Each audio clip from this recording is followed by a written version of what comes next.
Hello दोस्तों, स्वागत है आपका मैथ्स गुरुजी लक्ष्मण राठौर के यूट्यूब चैनल पर। अब तक हमने प्रतिशत के 16 क्वेश्चन 15 क्वेश्चन सॉल्व कर लिए हैं। तो आज अपना 16वां क्वेश्चन है। एक व्यक्ति के खर्च व बचत के अनुपात 5:3 है। किसके हैं ये? खर्च और बचत के हैं। इनको ध्यान से पढ़ना। एक व्यक्ति के खर्च व बचत के अनुपात 5:3 है। व्यक्ति की आय को 12% से बढ़ा दिया जाता है तथा उसके खर्च को 15% से बढ़ाया जाता है, तो उसकी बचत में कितने प्रतिशत की वृद्धि हुई? तो उसकी बचत में कितनी प्रतिशत की वृद्धि हुई? तो इसको सॉल्व करते हैं। कोई व्यक्ति है, उसकी खर्च और बचत दे रखी है, तो पहले क्या मानेंगे अपन? इनकम।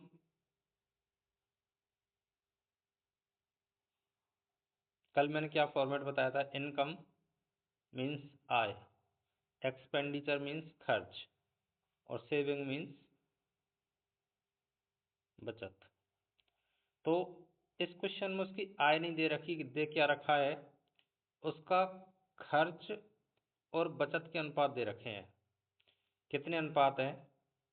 5:3। जब कोई व्यक्ति 5 रुपये खर्च कर रहा है और 3 रुपये बचा रहा है, तो इसका मतलब क्या है? वो 8 रुपये कमा रहा होगा। तभी तो उसकी खर्च और बचत 5 और 3 होंगे। अब हमारी क्या आ गया? इनकम आ गई 8, एक्सपेंडिचर आ गया 5, और सेविंग आ गई 3। तो मैं इन पे 2 जीरो लगा दूं, 2 जीरो लगा दो, 3 जीरो लगा दो, 4 जीरो लगा दो, इससे कोई फर्क नहीं पड़ता। लेकिन तीनों में समान संख्या में जीरो लगानी है, तो इससे क्या कैलकुलेशन आसान हो जाएगी। इनकम कितनी हो गई अब व्यक्ति की? 800। खर्च कितना हो गया? 500। और बचत कितनी हो गई? 400। और वो क्वेश्चन में क्या क्या रहा है कि उसकी आय को 12% से बढ़ाया जाता है तथा उसके खर्च को 15% से बढ़ाया जाता है। खर्च को 15% से बढ़ाया जाता है। तो सॉल्व करते हैं। अभी क्या था? इनकम 800,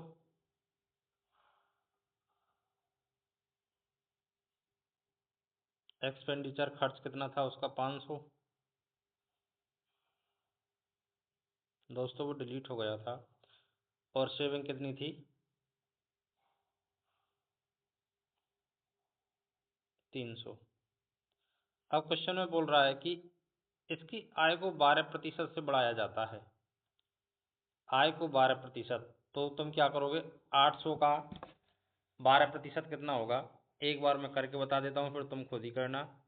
800 का 12% का लग रहा है, तो इसका मतलब क्या होता है? गुणा बटे 100। तो 2 जीरो से तो 2 जीरो कट जाएंगे, और 12×8 = 96। कितना हो जाएगा? 96। तो 800 का 12% कितना होगा? 96, 96। तो ये वृद्धि हो रही है, तो 8 से 96 की वृद्धि होने पर कितना हो जाएगा? 896। कितना हो जाएगा? 896।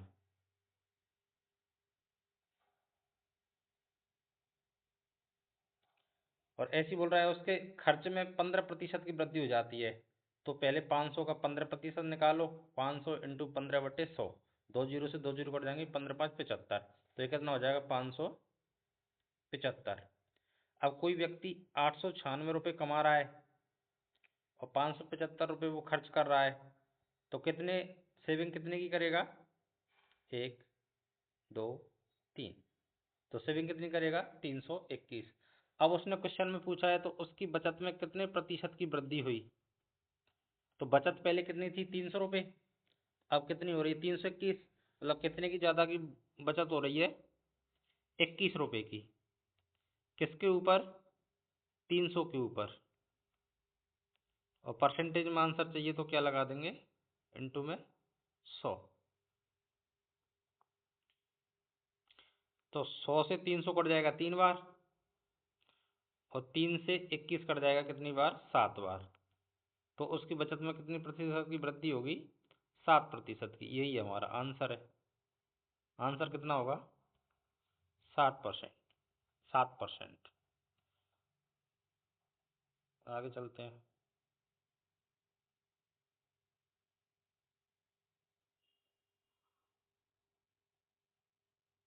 Question number 17। एक शहर की जनसंख्या 18,900 है। 4/9 भाग पुरुष हैं। एक कोई शहर है, उसकी जनसंख्या कितनी है?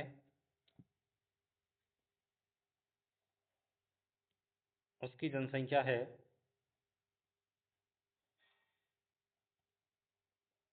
18,900 और 4/9 भाग, 4/9 भाग क्या है? पुरुष है। तो मैंने तुम्हें क्या सिखाया था?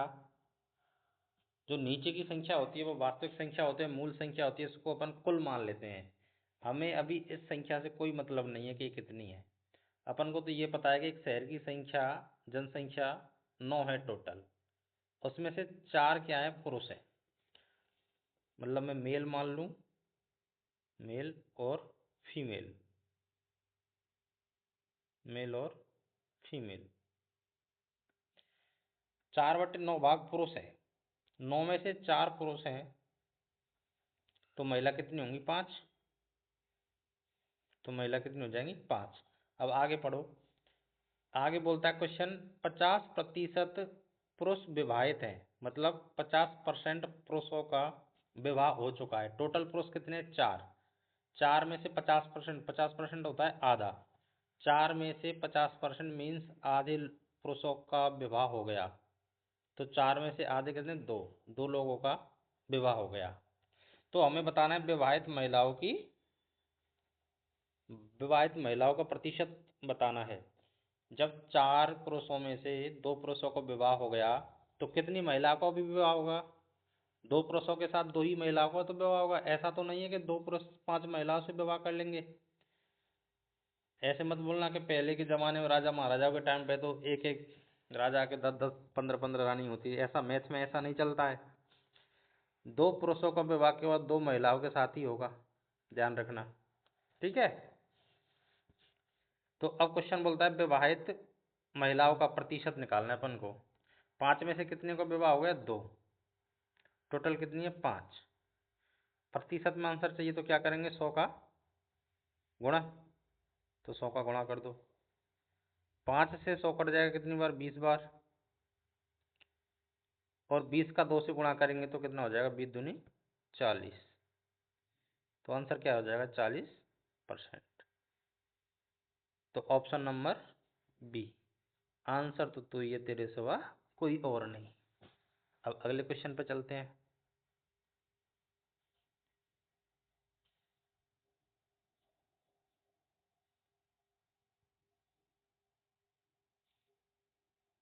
Question number 18। क्वेश्चन नंबर 18 कहता है, एक कक्षा में लड़के व लड़कियों का अनुपात 4:1 है। मतलब जो बॉयज और गर्ल है ना, उनका अनुपात कितना है? 4:1। जब भी संख्या अनुपात में हो तो उन पे तुम दोनों तरफ कितनी भी जीरो बढ़ा सकते हो, जितना मन हो। तो मैंने कितना मान लिया? 40 और 10। क्यों माना? क्योंकि कैलकुलेशन आसान हो जाएगी। अब ये कह रहा है 75% लड़के और 70% लड़कियों को छात्रवृत्ति प्राप्त होती है। क्या प्राप्त होती है? छात्रवृत्ति। कितने लड़कों को? 75%। 75% को छात्रवृत्ति प्राप्त होती है लड़कों को, और लड़कियों को 70% लड़कियों को छात्रवृत्ति प्राप्त होती है। तो हमें बताना है कितने छात्रों को छात्रवृत्ति प्राप्त नहीं होती। ये क्वेश्चनों में ध्यान रखना, ऐसी चीजों को पॉइंट आउट किया करो। तो हमें क्या डाटा हमें दे रखा है? प्राप्त होने वालों का। हमें क्या करना है? निकालना है नहीं प्राप्त होने वालों का। तो 75% लड़कों को छात्रवृत्ति प्राप्त होती है, तो कितने प्रतिशत लड़कों को छात्रवृत्ति प्राप्त नहीं होती है? 25% को। कितनों को? 25% को। ठीक है। ऐसे ही इधर देखो, 70% लड़कियों को छात्रवृत्ति प्राप्त होती है, तो कितनी लड़कियों को छात्रवृत्ति प्राप्त नहीं होती है? 30% लड़कियों को छात्रवृत्ति प्राप्त नहीं होती है। तो 40 का 25% कितना होता है? 40 का 25% होता है 10। क्योंकि 25% 1/4 होता है, 40 इंटू 1/4 तो 10 आएगा। और 10 का 30% कितना होगा? 3। तो ऐसे कितने लड़के हैं जिनको छात्रवृत्ति प्राप्त नहीं होती है? ऐसे 10 लड़के हैं। और कितनी लड़कियां हैं? 3 लड़कियां हैं। तो टोटल बताना है अपन को। तो टोटल बताना है तो कितने हो जाएंगे? टोटल 13। 13 लड़के और लड़कियां ऐसे हैं इनको छात्रवृत्ति प्राप्त नहीं होती। और कितने में से?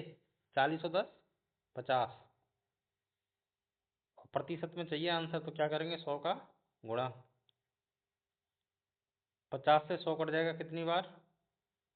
2 बार। और 2 का 13 से गुणा कर दो तो कितना आएगा? 26। 26% आंसर। कहाँ बैठा है 26? थर्ड में। आंसर तो तू ही है, तेरे सिवा कोई और नहीं। Option number C. चलो आगे के क्वेश्चन पे चलते हैं। दोस्तों अगर क्लास अच्छी लग रही हो तो अपने जो भी आपके जानकार साथियां हैं, पढ़ने वाले स्टूडेंट हैं, उनको शेयर करो, है ना? कमेंट किया करो।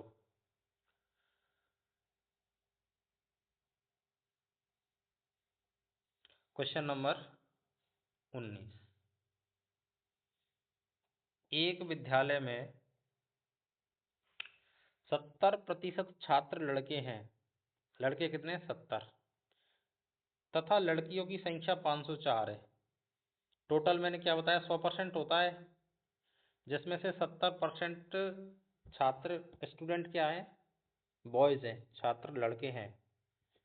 70% छात्र लड़के हैं, तो लड़कियां कितनी होंगी? 30% होंगी। लड़की कितनी होंगी? 30% होंगी। तो 30% की वैल्यू कितनी दे रखी है? 504। कितनी दे रखी है 30% लड़की की वैल्यू? 504। और हमें बताना क्या है? लड़कों की संख्या बतानी है। और लड़कों की संख्या कितनी दे रखी है? 70%। तो 1% की वैल्यू कितनी हो जाएगी? 504/30। तो हमें बतानी किसकी है? चलो मैं लिख देता हूँ तुम्हें थोड़ा सा। 1% की वैल्यू कितनी हो जाएगी? 504/30। तो अब हमें क्या बताना है? लड़कों की संख्या। लड़कों की संख्या कितनी है? 70%। तो 70% की वैल्यू क्या हो जाएगी? 70% की वैल्यू क्या हो जाएगी? 504/30 इंटू 70। तो क्या करोगे? एक जीरो से एक जीरो काट दो।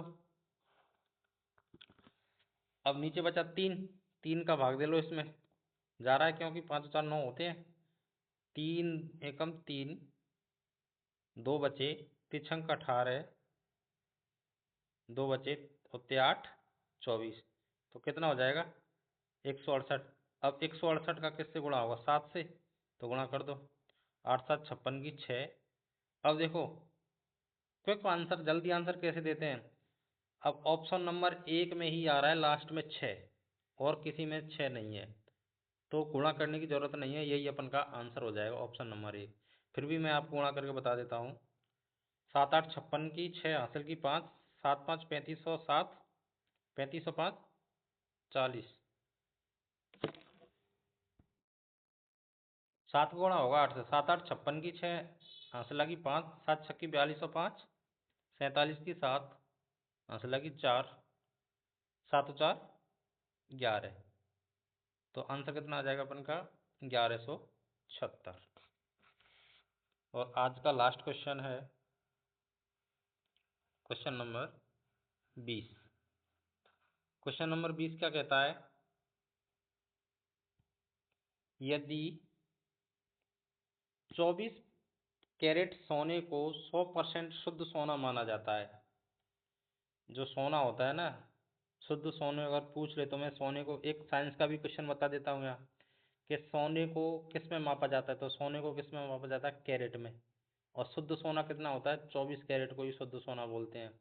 और शुद्ध सोने के आभूषण नहीं बनाए जा सकते क्योंकि ये काफी सॉफ्ट होता है, मुलायम होता है, तो इसमें अशुद्धियां मिलाई जाती है ना। तो 24 कैरेट सोने को 100% शुद्ध सोना माना जाता है। तो 22 कैरेट सोने में शुद्ध सोने का प्रतिशत बताना है अपन को। 22 कैरेट में 24 कैरेट को क्या माना जाता है, शुद्ध सोना माना जाता है। मतलब 24 कैरेट किसके बराबर होता है, शुद्ध सोने 100 के बराबर होता है। तो अपन को बताना क्या है, 22 कैरेट। तो 22 कैरेट क्या होगा, 100/24 इंटू 22।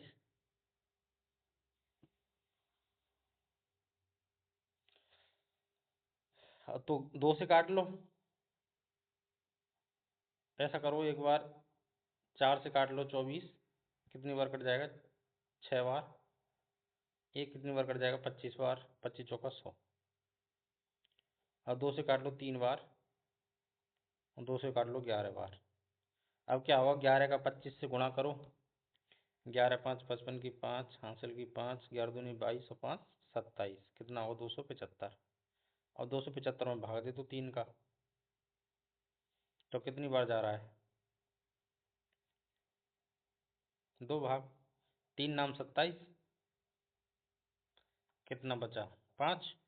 3 × 3 तो 91 सही 2/3% शुद्ध सोना होगा। तो हमारा आंसर क्या होगा, तो 22%, 22 कैरेट सोने में कितना सोना होता है, 91.66 बोल लो, या फिर 91 सही 2/3 बोल लो।